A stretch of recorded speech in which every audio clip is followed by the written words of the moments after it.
Hello everyone, I am now going to show you the Sebastian Vettel challenge that I promised that I would show you earlier. This is something I've been waiting to do for a long while, so it's going to be something that we'll all see if it's going to be challenging or not.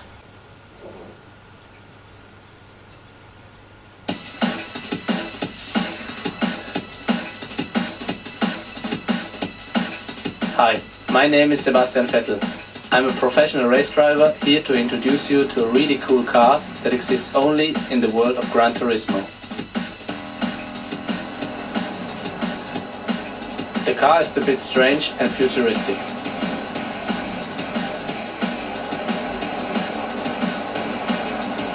Sort of like a cross between a Formula racer and a prototype. What's unique about the car is that it's a single-seat racer like a Formula car but with covered wheels.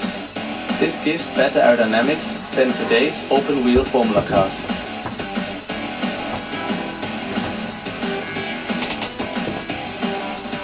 In open-wheel cars, aerodynamic performance is compromised by the huge air turbulence created by the tires. For example, if the car is going at 300 km per hour, the tops of the rotating tires are exposed to air that's moving at around 600 km per hour. And you can imagine the crazy amount of air resistance this creates.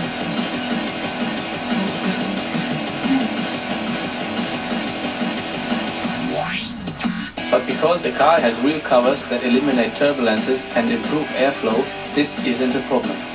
On top of this, the cockpit is covered with a smooth, clear canopy like a jet fighter plane, making the car even more aerodynamic.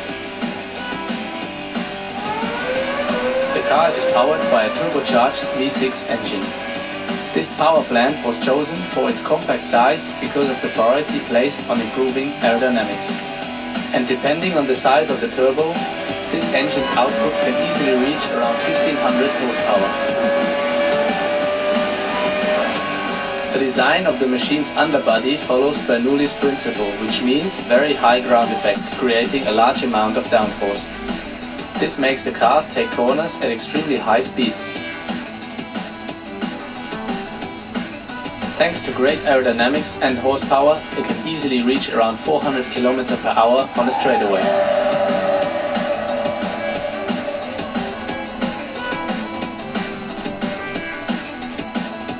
Quite simply, this is a crazy racing car that's literally out of this world.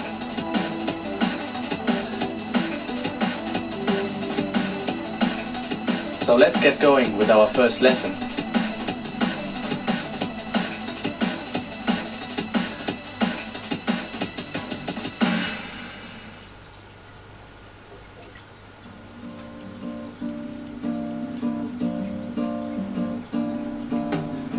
So as you saw in that video everyone, that was undoubtedly such a good car, and this challenge is probably going to be real hard.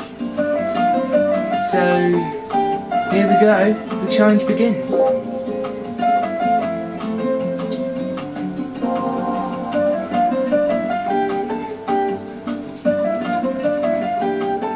I'm actually really looking forward to this because this is the first time I've actually done this challenge and seeing this car. Of course I saw the photos online, but you know, getting a chance to race this car properly is going to be something interesting.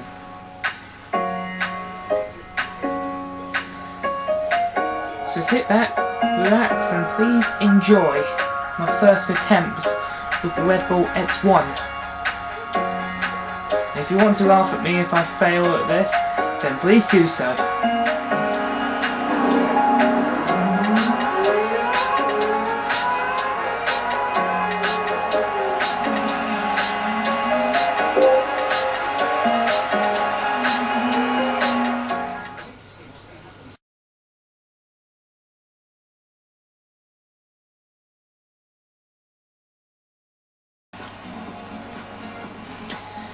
Well, right then people, as you can see, I finally managed to do it.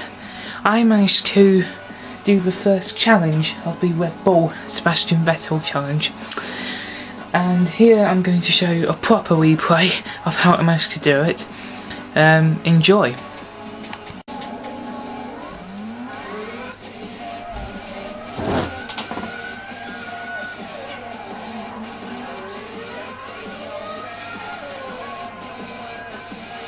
to admit, that car looks absolutely fantastic. It's very fast, but my god, when it gets to the corners, you don't know what's hit you. I mean, seriously, most of the corners I handled, I was so close to just circling off the track. I mean, I've spent at least 2 to 3 hours just trying to do this one challenge, so I think the other two are going to be much harder than this one alone. So I could be doing this for some time. But this is definitely me doing it because, you know, I couldn't just turn the camera back on and off every time I failed. So I decided to just go for it and then show you all when I was done, and here it is. This is probably the most difficult going out of them all. See how bumpy I was back then? I had to stop for a little while. But my god, it's fast when it goes through there. And then another difficult thing is when the car's going really fast, the first corner is one you've got to watch out for, as you can see there. And then the rest, if you can just repeat what you did on the first lap, then you shouldn't really have a problem. It's just that you've got to really keep up with the level of concentration you did on the first lap. Otherwise, if you get caught off for 1 second, you know, you're going to miss and go off the track. And that's the last thing you need. Especially the amount of hard work you put into the first lap. I mean, that's hard enough.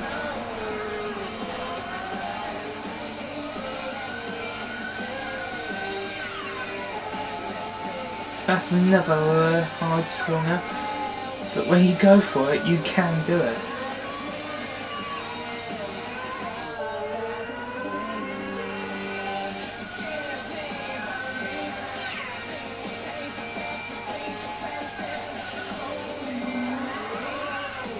Making sure not to be bumpy there this time. And around the final corner, oh, that was real close. And there we go. 2 challenges left.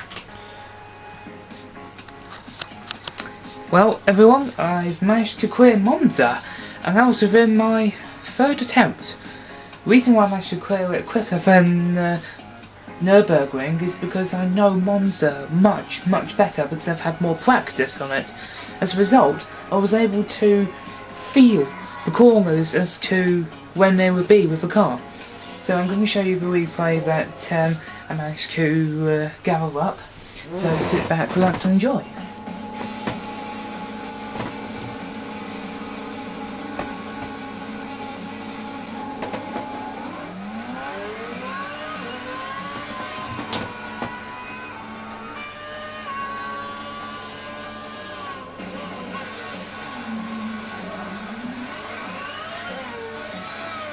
I must admit, as much as I love the car, I actually love Monza more. I mean, everything about this track is just absolutely fantastic. I'd say it's my favourite track of Gran Turismo, hands down. Yeah, alright, I was cheating a little bit, but, you know, at least I didn't get disqualified for it.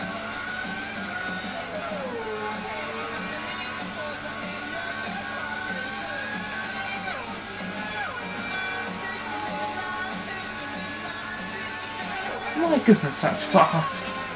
Oh, that's close.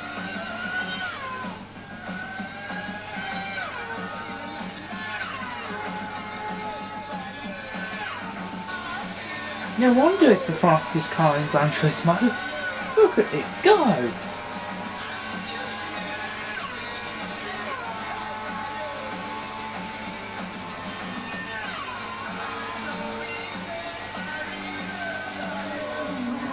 Oh, that was close.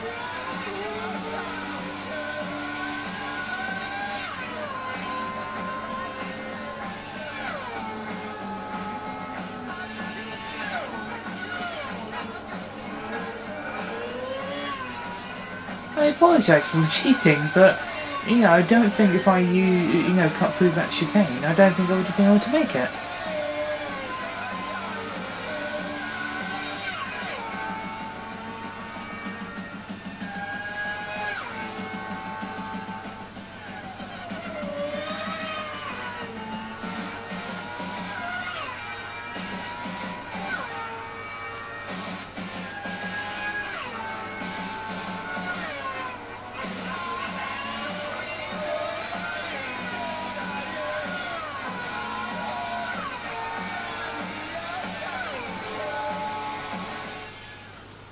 There we go, that's Monza clear.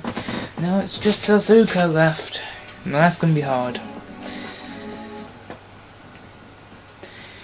Well, as you can see everyone, after quite some time I have finally, and I repeat, finally completed the Sebastian Vettel challenge. It wasn't easy, I'll tell you that. Suzuka was quite a challenge, but the Nürburgring was definitely the biggest challenge of them all. Anyway, as I've shown you with the other two courses, I am now going to show you a replay of my 2 laps on Suzuka. I hope you enjoy.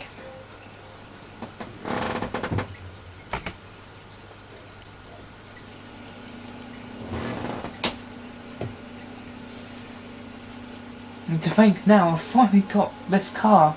It's absolutely fantastic.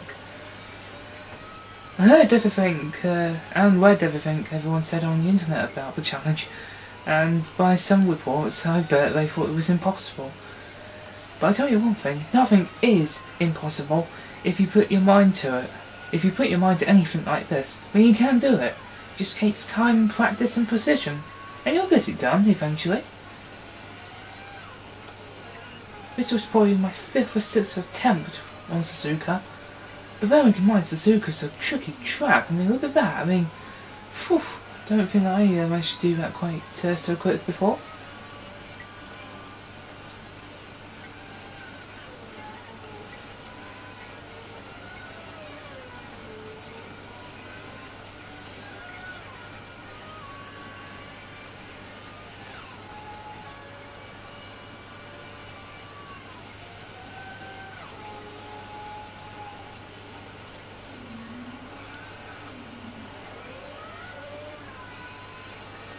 Ever since I started playing Gran Turismo 5 a few days ago, it was thanks to a mate of mine called Dan, and I know you'll be watching this. You reignited my passion for Gran Turismo, and as a result, I managed to get the Red Bull X1. And now, you've got some work to do, mate. Good luck, because this challenge is not easy. I'll tell you that right now.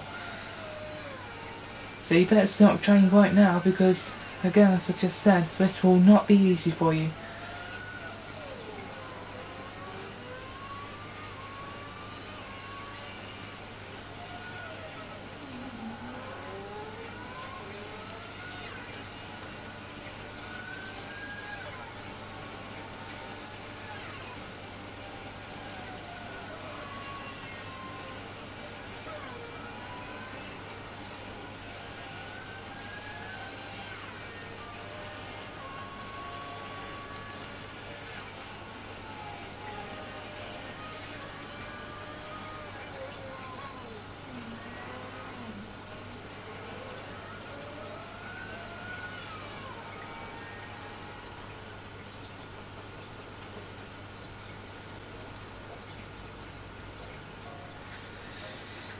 And there we are everyone, that was Suzuka.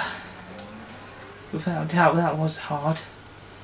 But now, here's the official presentation of the Red Bull X1, the fastest car ever in Gran Turismo 5.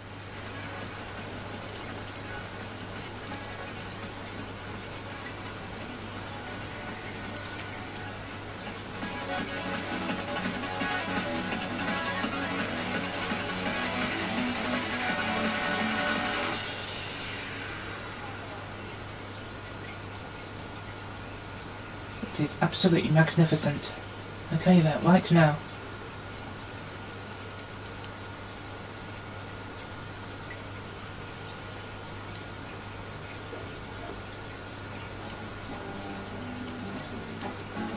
Well, there we are everyone. I hope you enjoyed this little guide as to how you can get the Red Bull X1. All you have to do is beat these 3 courses, get the bronze and you get the Red Bull livery. Good luck to all of you that still play Gran Turismo 5 and haven't quite yet got to level 30. Thanks for watching. Goodbye.